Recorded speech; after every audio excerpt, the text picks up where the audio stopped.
Good morning class, welcome back.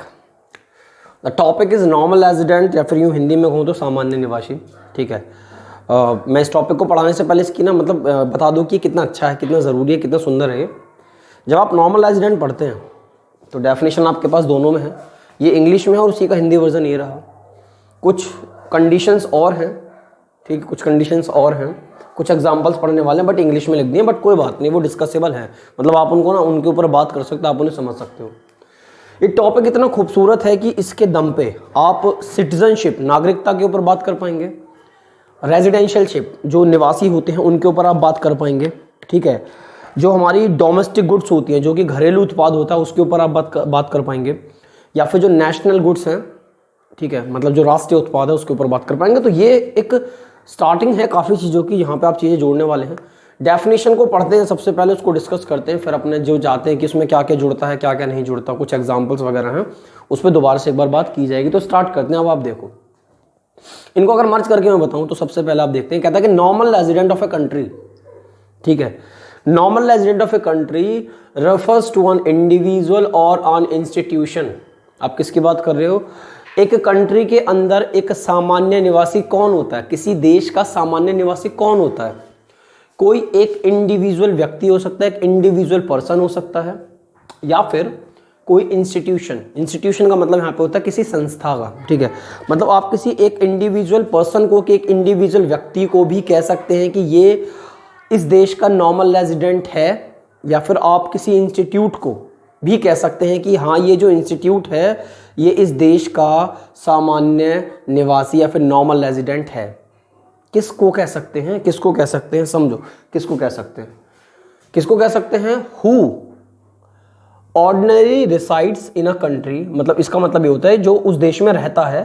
अब हर किसी रहने वाले को तो नॉर्मल रेजिडेंट कहा नहीं जा सकता सर, बिल्कुल नहीं कहा जा सकता कि भाई हर कोई तो सामान्य निवासी नहीं हो सकता। तो ऐसा क्या है उसमें? तो ऐसा ये है कि in a country and whose centre of economic interest, this is the most important, this is the most important. एक ऐसा व्यक्ति, एक ऐसा इंस्टीट्यूट जो किसी देश में रहता है और उस देश में रहने के बाद उसका इकोनॉमिक इंटरेस्ट, या फिर हिंदी में कहें तो उसका जो आर्थिक हित है, उसका जो आर्थिक हित है उसी देश के लिए हो, ये बात बनती है। ये जनरली बहुत सही डेफिनेशन है। कैसे? मतलब कि सर मजा नहीं आया, समझ में नहीं आया, अब आप समझो। जो मैंने बोला वही हिंदी में कि किसी देश का सामान्य निवासी उस व्यक्ति अथवा संस्था को माना जाता है। मतलब एक देश के अंदर, चाहे वो एक व्यक्ति है, चाहे कोई एक इंस्टीट्यूट है, मतलब एक इंडिविजुअल पर्सन भी हो सकता है, या फिर एक इंडिविजुअल कोई इंस्टीट्यूट भी हो सकता है।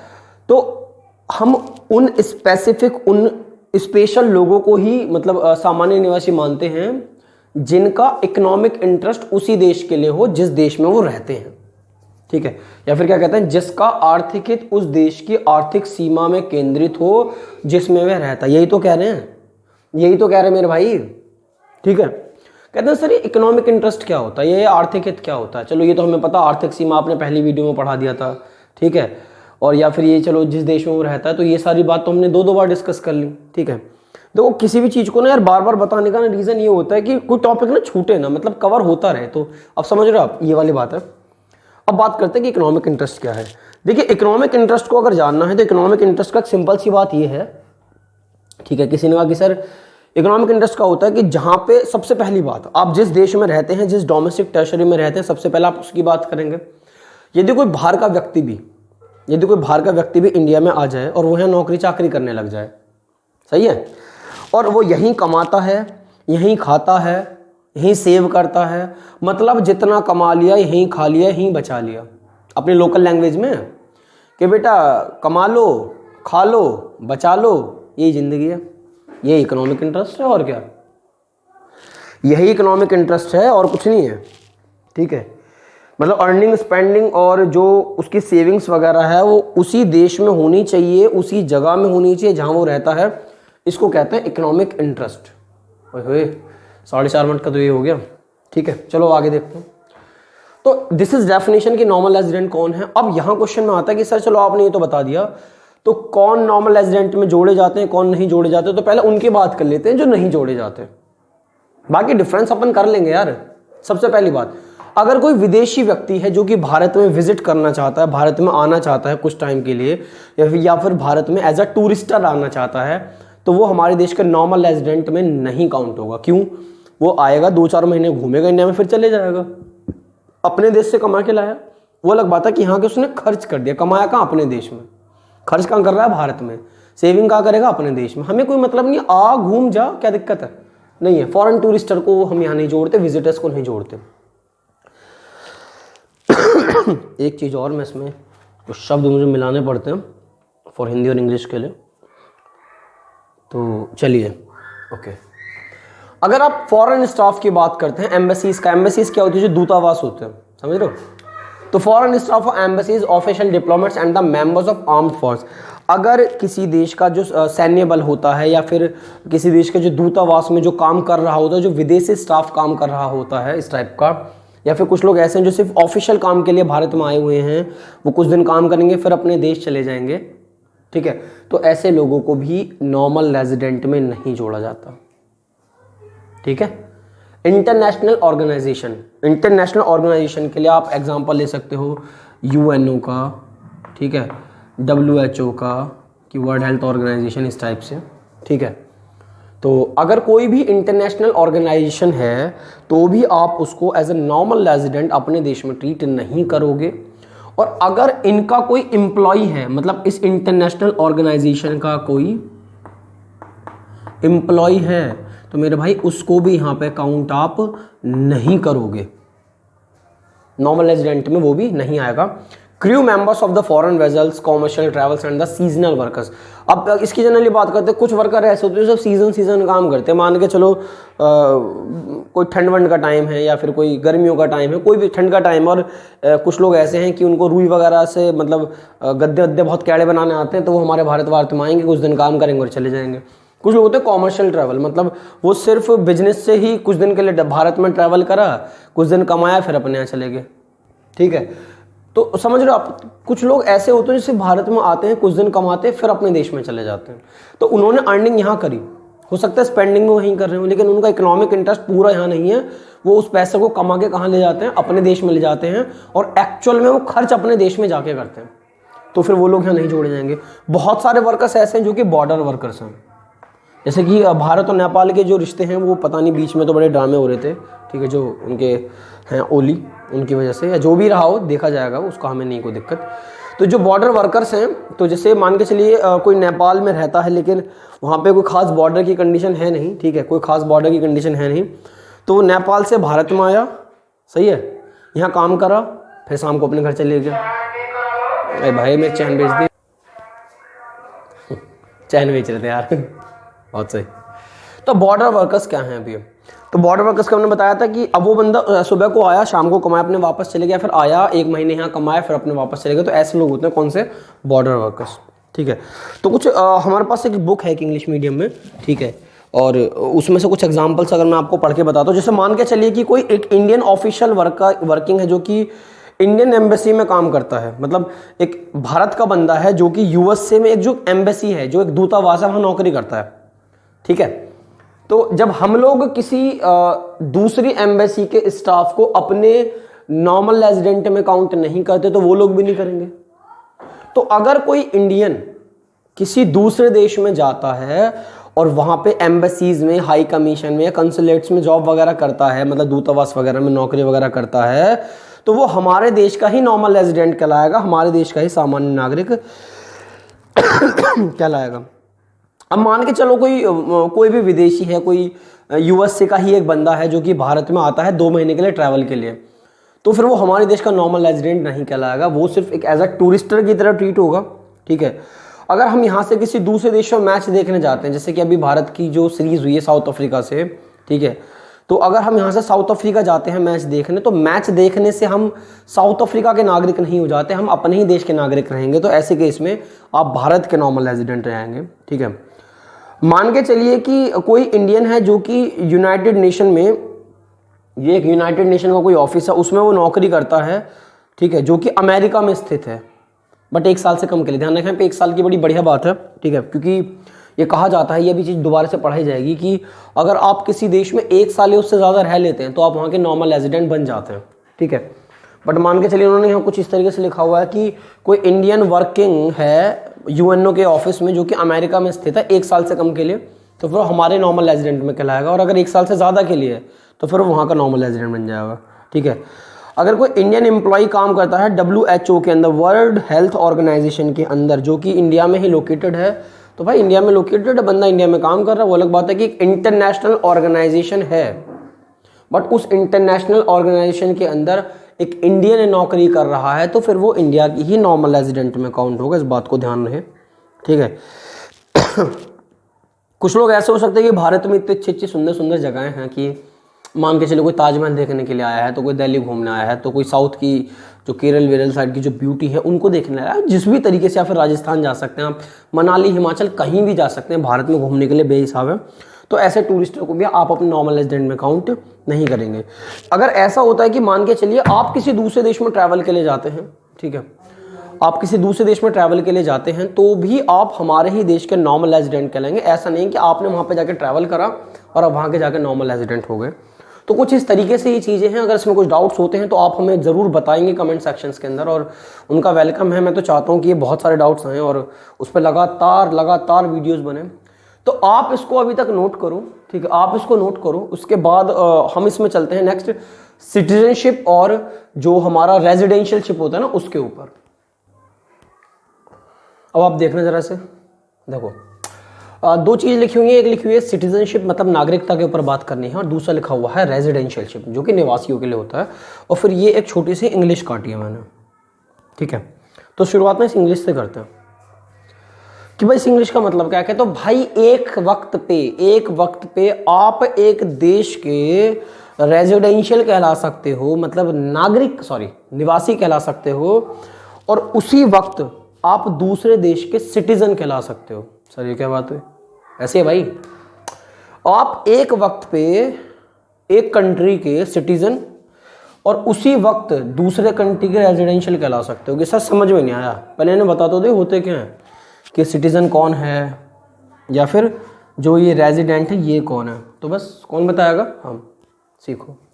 सिटीजनशिप की सबसे पहले बात करते हो तो ध्यान रहे, सबसे पहले आप इसको एक लीगल कंसेप्ट के तौर पे जानेंगे। लीगल कंसेप्ट के तौर पे हिंदी में सर लीगल का मतलब क्या आपका, जो कानूनी अवधारणा है एक तरह की, ठीक है, ये आपकी कानूनी, कैसे लिखते हैं, कानूनी अवधारणा, ये एक कानूनी अवधारणा है। मतलब सर समझ में नहीं आया, समझा रहे हैं। सबसे पहली बात, अगर आपको एक देश का नागरिक बनना है तो सबसे पहली चीज, ये एक लीगली प्रोविजन है, ये लीगली कंसेप्ट है, कानूनी अवधारणा है। सर इसके बाद क्या, इसके बाद मेरे भाई ये है, इसके बाद ये है कि अगर आपको एक देश की नागरिकता चाहिए तो बाय बर्थ आप उस देश में पैदा हुए हो। जैसे अगर आपका भारत में जन्म होता है तो आपके पास ऑटोमेटिकली अपने आप ही उस देश की नागरिकता आ जाएगी, इंडिया की नागरिकता आ जाएगी। और दूसरा हो सकता है बाय लॉ, कानूनी तौर पे भी आप एक देश के नागरिक बन सकते हैं। बहुत सारे लोग ऐसे हैं जो कि बाहर से इंडियन कल्चर को देखने के बाद, इंडियन कल्चर की ब्यूटी देखने के बाद वो इंडिया में आए हैं, उन्होंने भारत को अपना घर बनाया है, उन्होंने यहाँ के लिए अप्लाई करा कि हमें भारत का ही नागरिक बना लो, हमें यहीं मरना है, बना लिया। सरकार को लगता है कि वैलिड है तो बना लेते, तो बाय बर्थ आप एक देश के नागरिक हो सकते हैं, बाय लॉ आप एक देश के नागरिक हो सकते हैं। चलो ठीक है, अब बात करते हैं इसके ऊपर कि सर इतना ही है, अभी के लिए तो इतना बहुत है, कोई दिक्कत नहीं है। अब ये रेजिडेंशियल जो है वो है इकोनॉमिकल कंसेप्ट, इकोनॉमिक कंसेप्ट मतलब सर इकोनॉमिक का मतलब होता है मेरे भाई आर्थिक, ये एक आर्थिक अवधारणा है, ठीक है, आर्थिक अवधारणा मतलब सर बताते हैं। यहां पे आर्थिक अवधारणा का मतलब ये है कि अगर आप एक देश में रहते हैं और उस देश के अंदर ही आपका इकोनॉमिक इंटरेस्ट है, जो अभी आपने नॉर्मल रेजिडेंट के अंदर सीखी थी, तो आप उस देश के क्या कहलाएंगे, रेजिडेंट कहलाएंगे। मैं इसके लिए एक बेस्ट एग्जांपल देना चाहूंगा।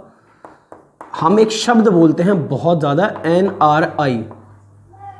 NRI का मतलब होता है नॉन रेजिडेंट ऑफ इंडिया, ठीक है, सही बोल देना मैंने। अगर मैं इसको कहीं से देख के कॉपी करूं तो ये लिखा हुआ non resident Indian, non resident Indian. अब ये लोग करते क्या हैं कि ये एनआरआई जो है होते तो भारत के सिटीजन हैं, लेकिन रह किसी और देश में रहे हैं, कमा वहीं रहे हैं, खा वहीं रहे हैं, पूरा का पूरा इकोनॉमिक इंटरेस्ट उनका उसी देश के लिए अंदर। जैसे कि हमारा भारत देश में पंजाब इस चीज़ के लिए बहुत ही बेहतर तरीके से जाना जाता है, एनआरआईज के लिए जाना जाता है कि आप जब भारत देश के अंदर जाते हैं तो भारत देश में जब पंजाब में अगर आप जाते हैं तो पंजाब के अंदर बहुत सारे पंजाबी कनाडा को दूसरा पंजाब बनाए बैठे हुए हैं, ठीक है।